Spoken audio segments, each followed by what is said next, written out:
بسم اللہ الرحمن الرحیم۔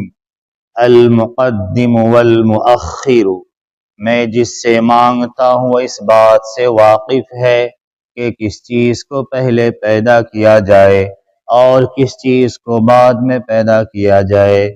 اس نے حضرت آدم علیہ السلام کو پہلا انسان بنایا اور حضرت محمد مصطفیٰ صلی اللہ علیہ وسلم کو آخری نبی بنایا۔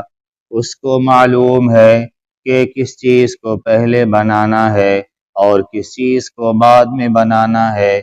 کسی کو کسی کا دادا بنا کر پہلے پیدا کیا، کسی کو کسی کا باپ بنا کر پہلے پیدا کیا، کسی کو کسی کا بیٹا بنا کر بعد میں پیدا کیا۔ اس کو اس کی مصلحت معلوم ہے۔ ان ساری حکمتوں سے میں اور میرے جیسے انسان ناواقف ہے۔ میرا مولا ہی مقدم ہے کہ بعض چیزوں کو مقدم کرتا ہے، میرا مولا ہی مؤخر ہے کہ بعض چیزوں کو مؤخر کرتا ہے۔